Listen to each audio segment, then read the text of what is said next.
Welcome to another episode of Women in Research. I have with me a visiting professor at the Department of Journalism and Mass Communication, Professor Eddah Mutua.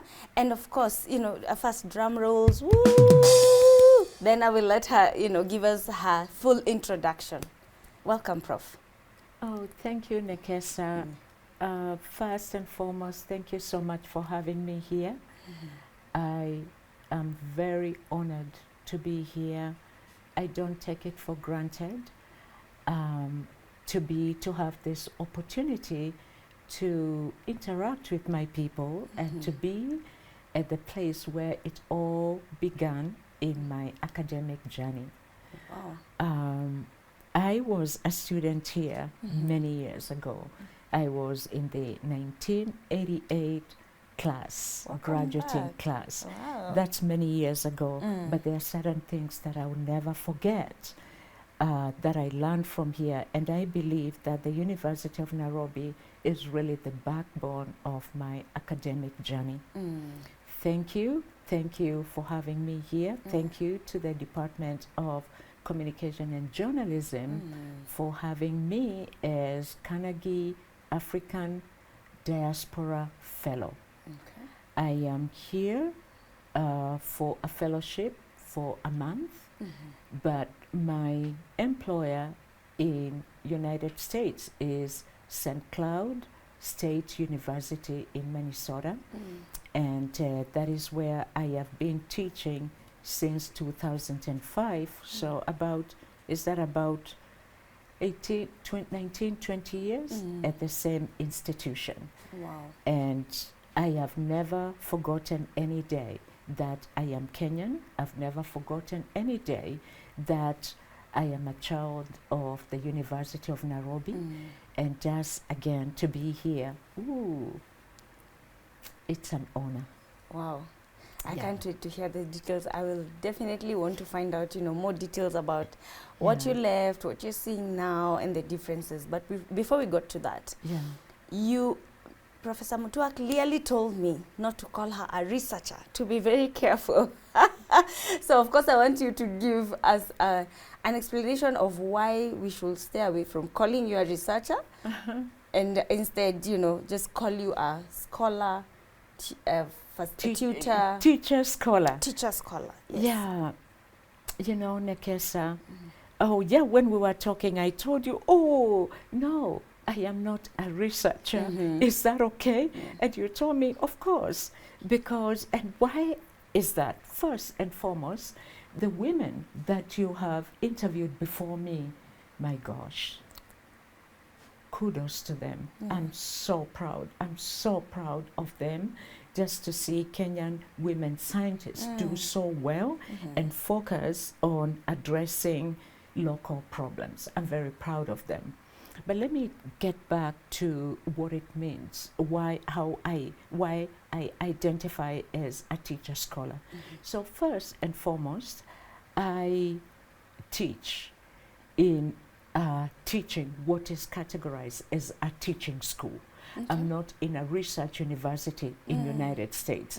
I am. So you have a system where you have the research universities and then teaching universities. So I am a professor in a teaching school. But that doesn't mean that we don't do research.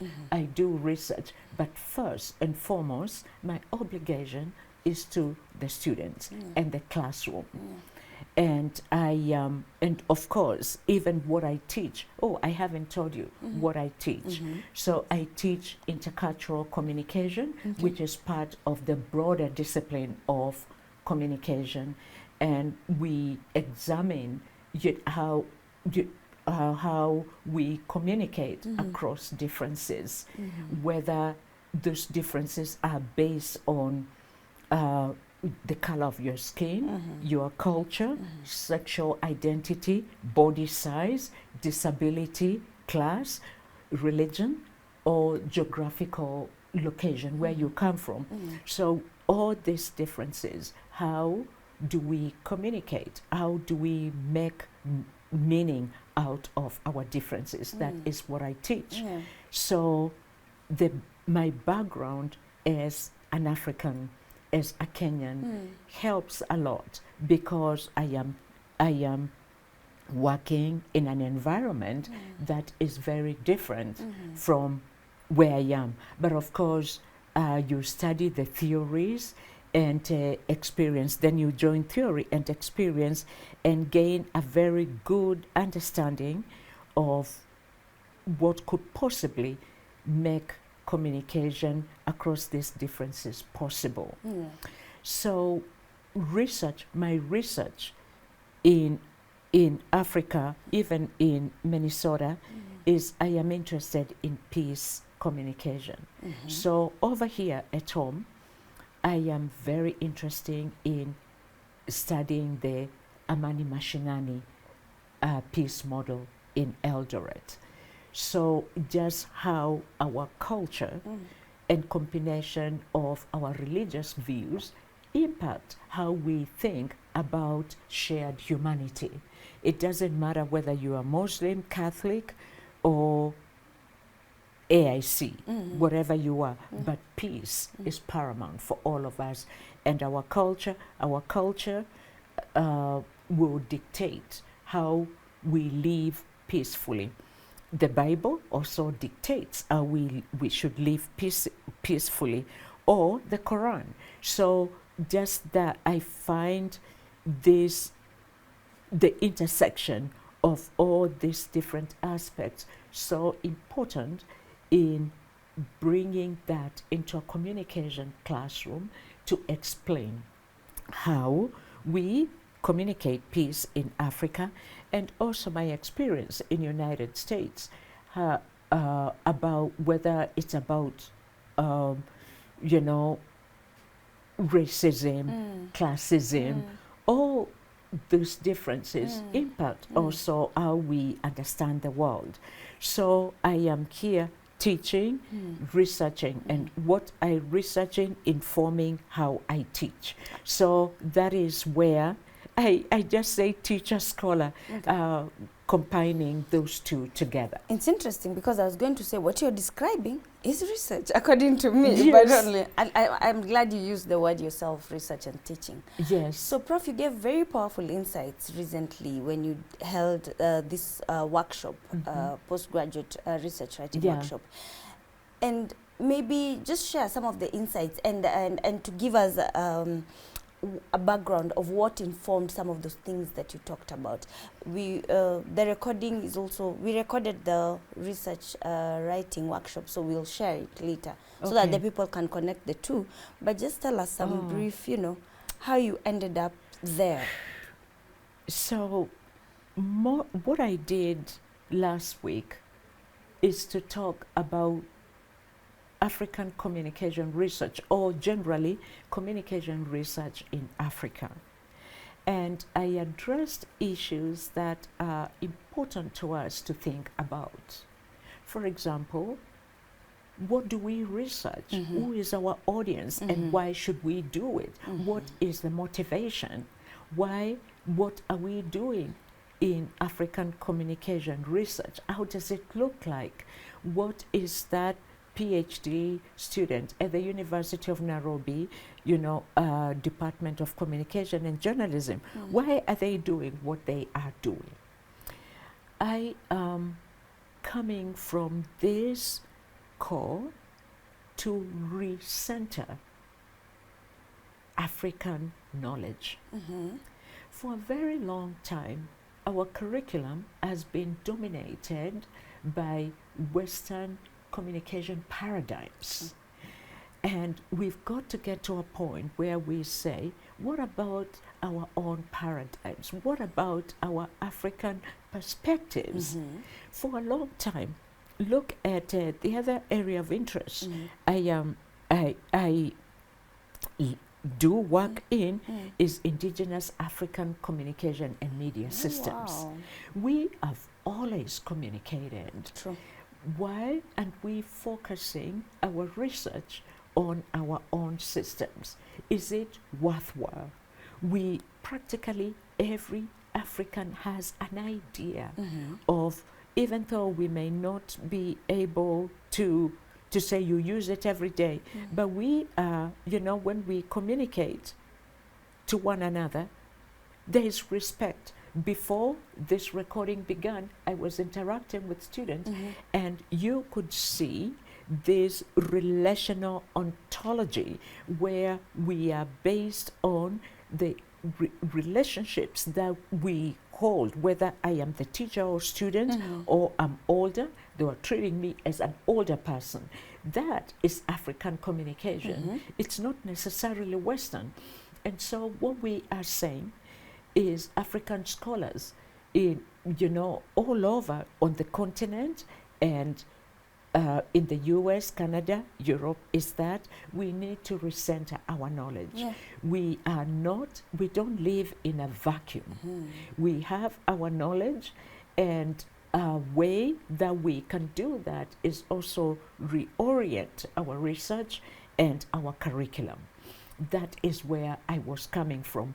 And also to be able to teach communication, research, and theory interculturally, so that we are not just focused on Western theories per se, but we can also focus, we can be proud using our own theories, how our everyday explains how we live and the world that is around us. That is where I was coming from. Is it important? Yes, it is important. You are not a black European. I am not a black European. And I've got to, when I'm navigating all these different spaces, I've got just to walk with my head up as an African and just show that we have a knowledge, we have paradigms, and we are proud people. And that is not to say Western theory is bad. We are just saying let's expand it, as my friend Francis Nyamcho says, that this theoretical cloth has to be expanded to include a space for Africa. Now that you've been on both sides, you've been here, you've been home, you've been there, how long do you think it will take for us to actually absorb, come out of, move? Is there any movement at all in terms of, are we getting there? Are we starting to write about ourselves? Are we? There is movement. There is movement, and the rise of, the rise of the continuing of, let me not say the rise, because I remember in the activism that was at this university in the late 70s, early 80s, when we came there, about decolonization was real, and then the political structures did not allow that to continue. But we know that all our people have been scholars that have been here, who were here in the late 70s, early 80s, got this movement going. And now we reimagining or continuing of decolonial studies, where we are saying Africa matters, and that the curriculum and theorizing must reflect that. Our faces have to be there. There is movement. So remember, this roads must fall in South Africa. That is a decolonial move, and for me, when you see, the Maandamano, Gen Z, that is a decolonial move. We are moving. It may not be in terms of, big theory, big grammar up there, but just these steps that people are taking to liberate themselves.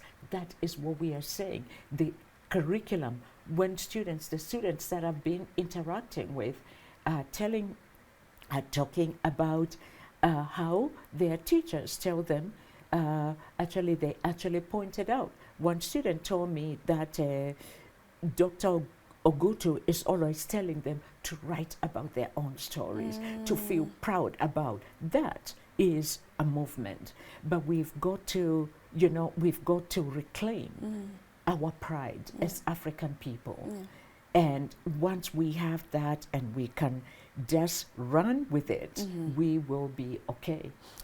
before I go back to your, because I want you to take us back to where all this started from.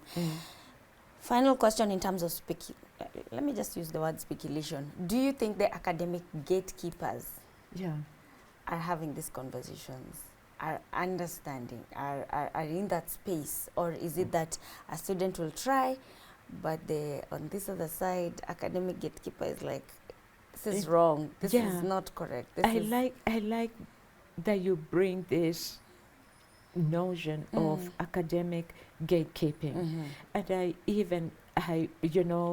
theorists, decolonial theorists have called that epistemic gatekeeping, where we are actually, you are not, if I do that to you, I am not, it's not just about academic gatekeeping, it is about gatekeeping African knowledge. It's putting it in a closet, right there in the cupboard and locking it. Shame on me as a professor, if that's what I'm doing. That's all I can say. Thank you, Professor. So take it back. Tell us, when you were a young girl, did you ever see a Professor Eddah Mutua teaching at, is it St. Cloud? How did it start? How did you end up? Was it by accident? Was it? Well, I'm just a little emotional that I did my from standard 1 to form 2 in Mwala,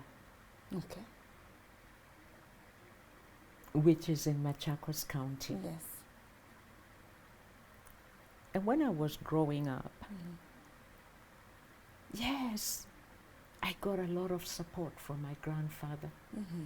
Oh my gosh, should I share what he told me would happen to me if I don't study hard? All right, please do. He told me if I don't focus in school, first, he always talked to me in Proverbs. And one time he told me, you cannot blow the fire, light fire. You know how you do if you have something in your mouth. 100% correct. Think about it. So I cannot, if I won't succeed in education if I have other things in mind. Another proverb that he used to use is, ukitaka cha mvunguni, shati winame. And then he'll tell me, if you don't study, you are going just to get married around here. You will never live here for the rest of your life. Wow. And you know, Nekesa, it is real. And this is why I don't think that I am that special, because I know girls that I was with, and they are still where my grandfather told me, but also I grew up in a home deeply ingrained in African culture and Christianity. So all that, it kept me on track. Getting that education, just, being there, and also a little bit privileged, because my grandfather was a health officer during colonial time. And what privilege did that give me? I didn't have to go to the river to fetch water. He could employ somebody to do that. So I could study after school. Then the days that we have to go to church to sing in the choir, practice, go. And the fact that also he supported me, that was good. But I didn't have a dream of America or Nairobi. It's just there. You are speaking Kikamba, you are eating isyo. That's it, daily interacting. But when then I moved to Kakamega to Form 3 and 4 and met girls who don't speak Kikamba. They speak English and other languages and Kiswahili, and saw what life can do. And still, I'm not seeing myself as this Maju thing. No. It's just doing what I've got to do to go to the next thing.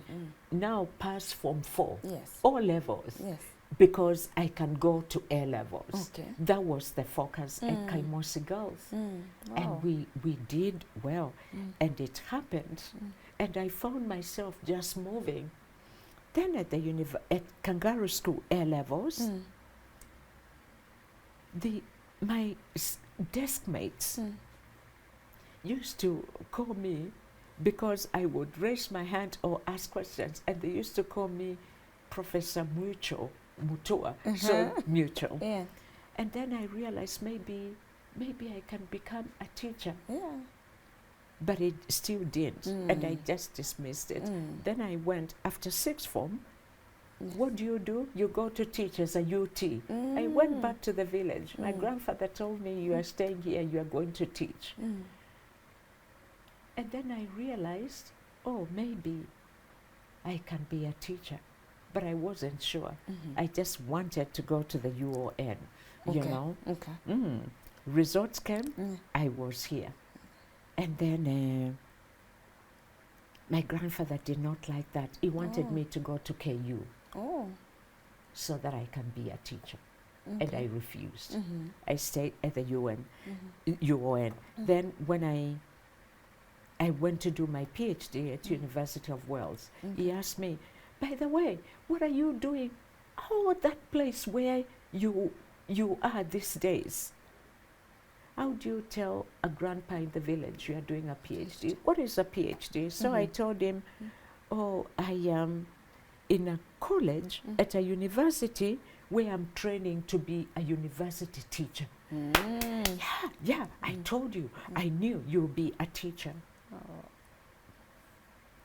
Up to today, every time I'm in that classroom in the United States, I see my grandfather.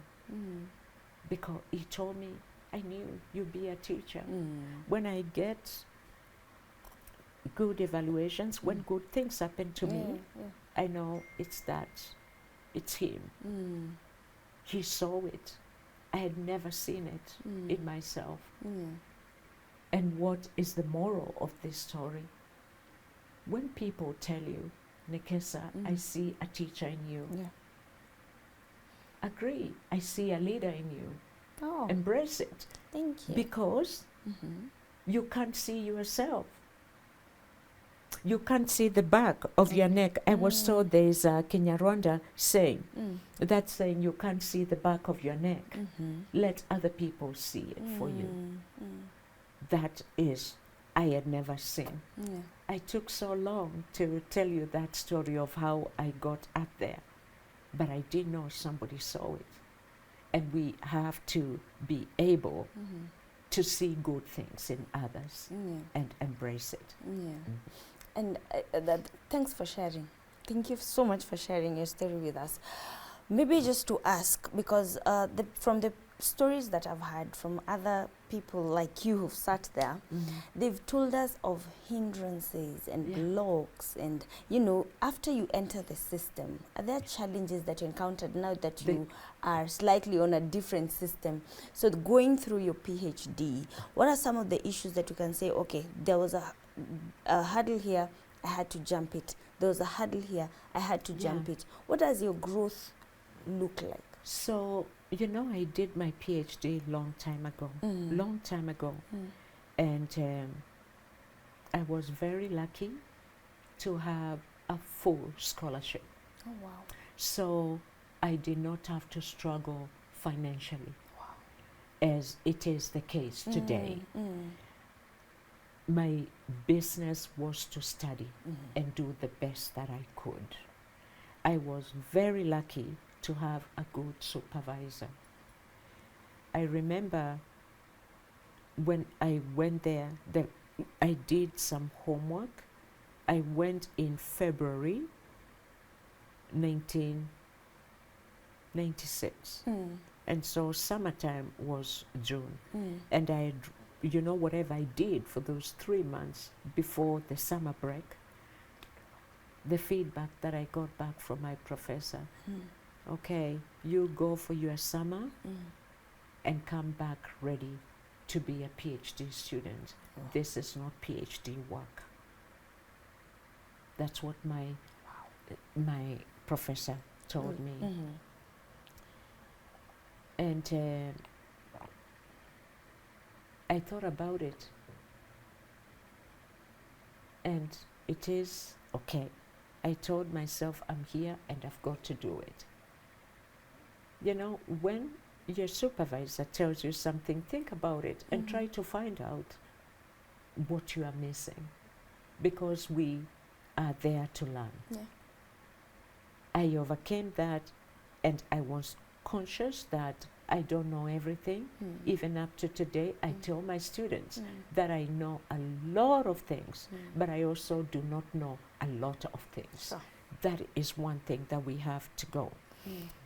But the toughest thing that I have found is when you are in the academy, you know, how, and maybe I talk about the academy in the US because that's where I teach the challenges, so that people don't think we sit on a silver, everything comes on a silver platter.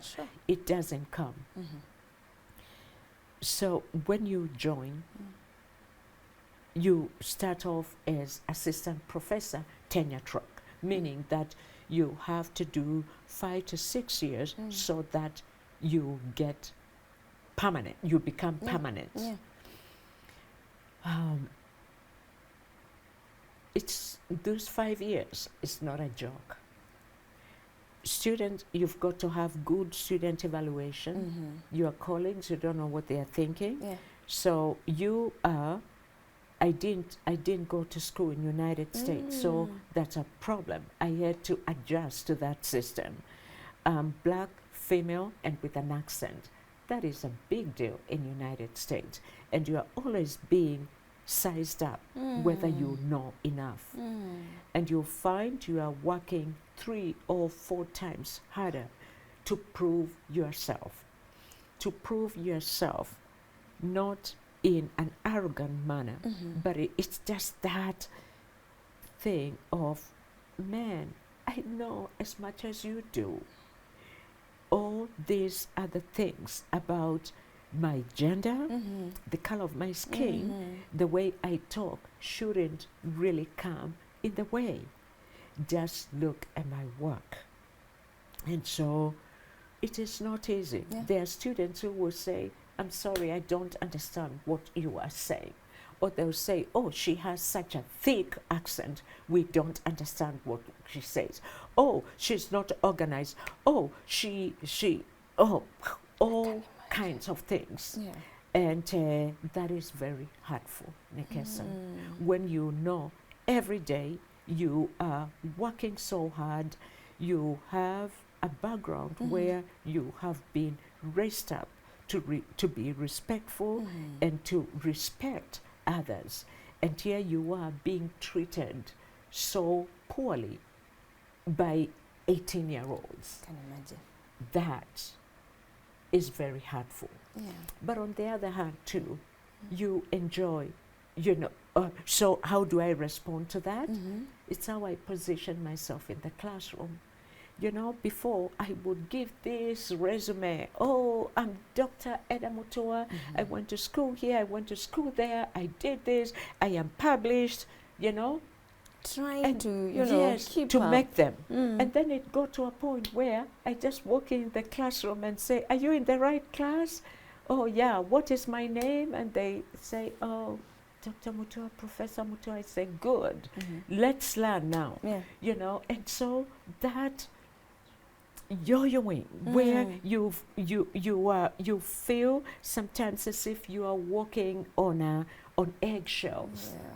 It just because of who you are, and you can't change who you are. it's really a big challenge when you are working out there.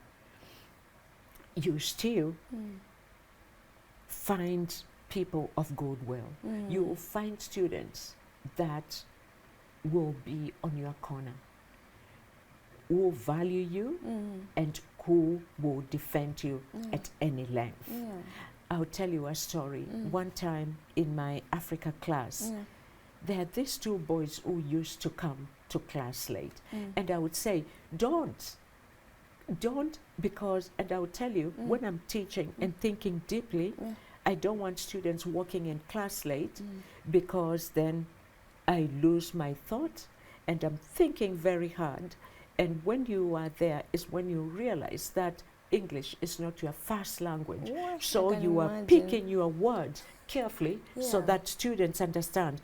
Or there is this, because of our English in Kenya, British and then American, and you don't want to use a word where they'll say, excuse me, Professor, what do you mean by that? So you are thinking carefully. And I don't like students coming in late because I want to pick my words very carefully so that they understand what I'm saying. There are certain words that are very difficult to pronounce. So, and I always tell my students, for example, the word pluralism is so difficult. As Mkamba, we can't mix all Kikuyu L and R in one word. So I write it on the board and I tell them, come on, this is not my language. There are some of these words that are very difficult for me to pronounce quickly, so I'll write them on the board. So if you are walking in late, that disrupts me. So there are those who understand that. So this boy, they kept on. So one day, this white student just went and just told them, dude, you got to stop it. She has been telling you over and over again not to walk in. You can't do that. I can't even use the F word. We were in class. And I was really happy that I got, you know, these students who would just say, so not all of them are that, but it's how you position yourself and you carry yourself. And you like it. I like it when I walk in class with my African clothes and they say, hey, Prof, you look really good. Nice. Tell us about the dress you are wearing, or tell us about something. And then there we'll go about culture and connection and life. And those are the sort of things that also just make my life a lot easier, where I am able to find ways that can draw conversation, entry points for conversations, like my clothes, or, you know, when I wear an African something, and that it is a good one. Challenges, going back, they are there. Publishing, where reviewers will write back to you and tell you, you know, and just say, oh, that is what you are saying is nothing new, or we don't understand it, or it's not theoretical enough, or grammar, or they'll say this. And you've got to, even when those rejections come, you just work with a mentor. And earlier on, I was telling the students that when you meet somebody that trusts in you, keep them. And they will help you and they will advocate. Publishing is very difficult in the US, very difficult, not just here, very difficult over there. And getting tenure is not easy. You have to work very hard, and you also have to really find something very unique about your work. Can I share something that I did? Of course, that would be my next question. So when I was hired at St. Cloud State, I did not know there were so many Somalis there as refugees. So I remember during orientation, I met this Nigerian professor, and he said, oh, I said, I'm from Kenya. And he said, oh, did you know there are so many East Africans here, Somali people? I said, no, I didn't know. And he said, okay, let's go to the local shop. Like I said, you won't believe. I went to a local Somali store, and the shopkeeper was the local imam, and we spoke Swahili. Wow. Okay, And I can then imagine the odds of that. He said, wait, I want to introduce you. There's a customer of mine, a Sudanese woman over here. Oh, Angelina, come. So she came. She told me she was from Sudan as a refugee. We started talking. And then I told them that I had just been hired at the university. They said, good, good. The Sudanese woman said, we have now, you are the one who is going to help us resolve a problem we have here. Okay. And I asked her, what problem? She told me, our children. There's a big problem here. They fight with the white students because of these differences, this and that. And I said, wow. And she said, you come next weekend to where I live. She gave me the number. Then I went. It was it's a Catholic charities estate. That's what you call where where they settle the refugees. And then it was just little East Africa, where I even used to take my son, and I don't have to worry about him, and I come and get him later in the evening. Atakula hapo, everything. And I started the award-winning service learning project that I do with my students. I happened to go to to get in touch with somebody in the high school, and I told them, I'm not here to fix problems, but I'm here to use my students at the university to try to facilitate dialogue between the East African refugees. How can these kids sit together and learn about one another without fighting? And we call the project Communicating Common Ground. Wow. And we have these high school kids. We started with one school, 2, 3, 4, 5. I think there are 6 now. And we have all these kids in rural Minnesota coming, and they are learning from me through my students about how to live together. And that I am so grateful for. Just that African connection. The Nigerian professor telling me, oh, there are so many people from your place here. They have a shop. I take you. Then the Sudanese woman connecting me and finding that there is a problem that we can collaboratively work together, that has been a blessing for me. And my students, I train them. We go, we meet these high school kids, and we talk about, first they will talk about why they're in Minnesota, because of the war. Then they talk also about Kakuma refugees and different things. Then they get to know one another and their humanity too. And that has been very impactful. I have also, through that program, been able to connect students at a school in Kajiado to communicate with U.S. high school kids, talking just via Skype, exchanging knowledge, and that when I watch them do it, it's such a beautiful thing. They're learning about one another. Example, one time, a U.S. student, a Kenyan student asked a U.S. high school kid, oh, so what are you guys doing right now? Because it was evening here. The student there said, oh, we are just getting ready to go for lunch. And the Kenyan student said, oh, what are you going to eat? the students say, you know, I brought something, but I'll just go to the machine and buy some candy or something. How much does that cost? And the American student said $1 something. And the Kenyan student said, wow, do you know how much $1 can do in Kenya? You are going to use more than $1 to buy candy. And look at the lesson there. And the kids, the American kids, just paused to hear that $1 can buy, those are the days, you know, unga, skuma wiki, and an egg. That's a whole family's, you know, something. And but for that kid there, and that's those conversations about not taking anything for granted, being grateful for what you have, were really insightful.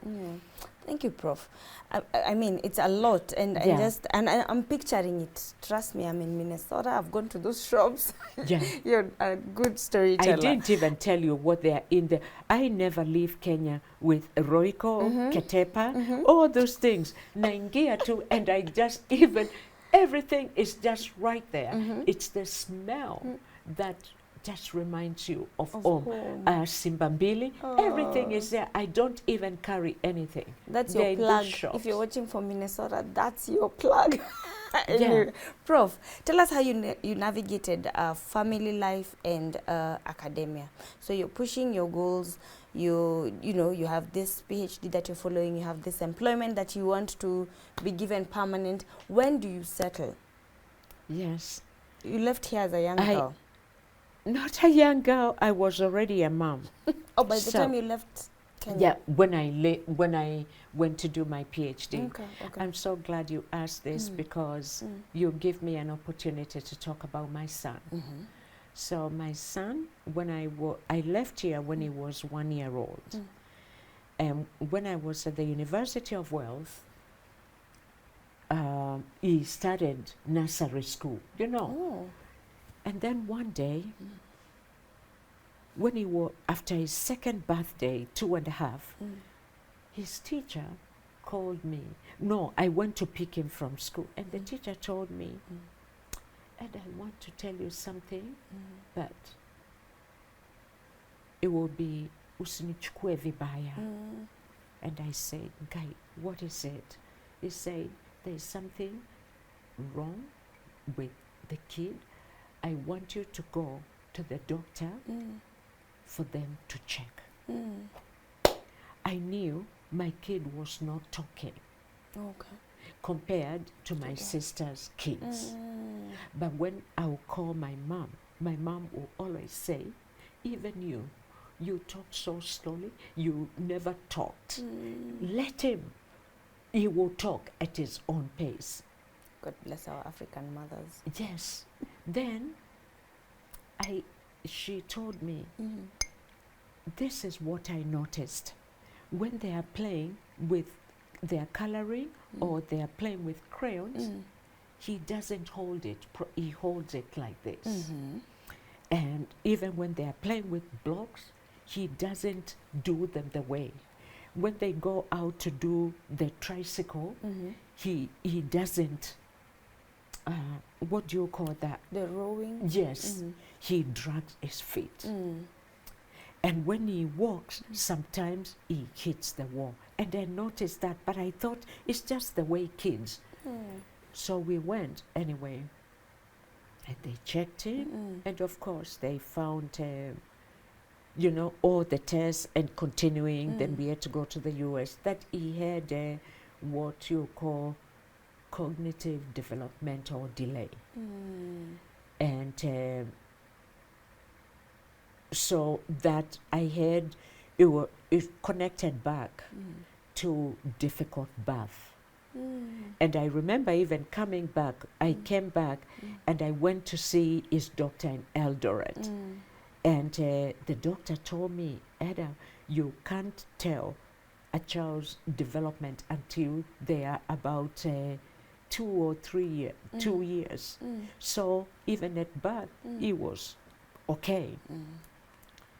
The US has been very good in helping me as a mom of a child with a disability. Okay.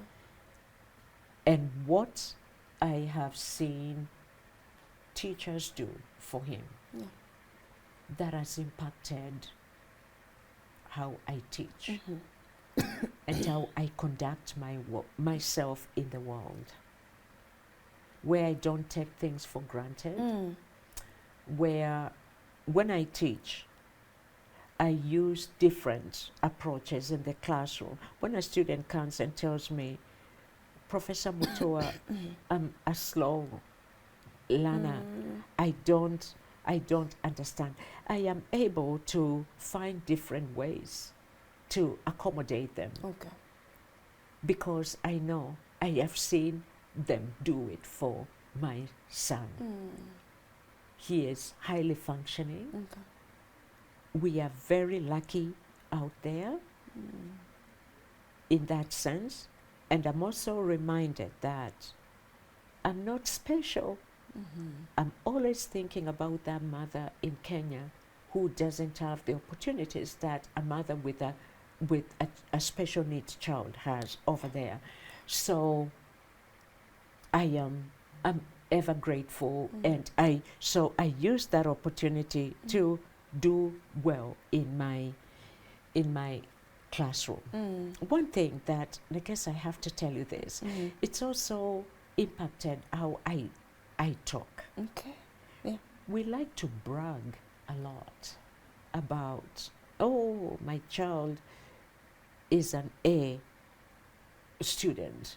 Oh, my child is going to here. Oh, is a graduate. Oh, they're going to a university.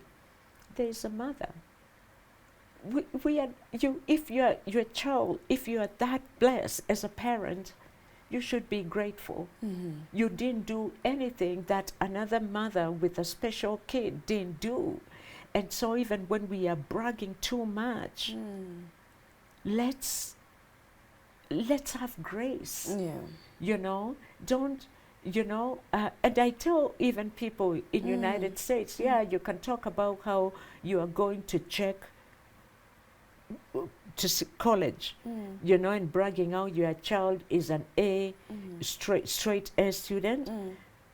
And there are other parents who would want their kids to be that way. So my son's condition has taught me also to really know how I ask questions about people's children. How are you? How are your children? And very slow in judgment. Okay. And I am grateful that I've learned that from my kid. And his teachers. And in the next life, if there's a next life, oh gosh, I would love to be a special education teacher because of what I saw. For my kid has been in special education since 3 years. So he is now 30 years old. And I know. So how can I not know, after all that experience? So what was the question? How did that in terms of mothering and doing family life and affecting your career? Of course, that revelation and that just learning that your child, is special or has special needs. Of course, it impacted, the how speed I walk every day. Exactly. And the network of those I told you, the Sudanese women, the Somali women, where I would leave my kid, and when I'll ask him, oh, who was watching? Oh, some grandmothers sitting there. You know how you just sit there, is this community of African refugees, and they're watching everyone's child. I am grateful for that. And it was even the Sudanese woman, when I ask her, do I bring some food for him? And she'll tell me, hey, what an insult. It is an insult. How, as an African woman, do you ask another African woman, Ati, what food do I bring? Okay. Wow. So those women have supported my career, and we support one another, and always they remind me to be humble. Yeah. All right, Prof. And yeah. That's a lot. That's a lot to unpack. That's a lot to, just think and learn Yeah. from you. So maybe just as a final, towards the end, as we are ending, what would you tell a young, aspiring, you've spoken to students. Yeah. What would you tell someone who wants to be in academia like you? What would you tell a young woman who wants to go into research or who just wants to study? You've done a lot of study, our culture and the communication angle, which I really, really appreciate and like that you've shared with us. Do you remember during the workshop, I talked about motivation. Always, we've got to ask ourselves, what is my motivation to do X, Y, Z? Yeah. That will take you wherever you want. Secondly, that motivation for who and why. Yeah. If you are doing things for selfish interests, self-centered interests, that can be, you've got to, even when you are doing that self-interest thing, you've got to think about it ethically. What are the ethics that guide what you want to do for me? Corruption, grabbing, and all that stuff, or wanting to be famous to get people, cut shortcuts so that you can be wealthy? Or are you doing things for others? Yeah. Academia is unforgiving, and you've got to be really clean in the way you do things and what you believe in. You look at the greats, look at, Ngugi wa Thiong'o, Michelle Mogo, Wangari Maathai. What all these people did, selfless. They were, and many others, they were not doing things for self-interest. You look at Steve Biko, Nelson Mandela, and many others. They were doing things to pave ways for us. So for a young person, okay, if you get into academia, how are you going to use that space for others to enter? What are you going to do so that you are not gatekeeping and others to come in? Think about that. It's very powerful. Thank you so much for thank you so much for coming. No problem, sorry. And thank you for sharing your story. I've really appreciated your coming and sharing with us, saying that you're here for only a month. So maybe just a parting shot, something that you may have forgotten about your story, something that I should have asked. Oh, no, we can't finish. All we can hope for is that I get an opportunity to come back at least for a semester, and we can talk our heads off. Sure. Thank you so much for watching. I hope you have learned a thing or two from Professor Eddah Mutua's story, and have a good one.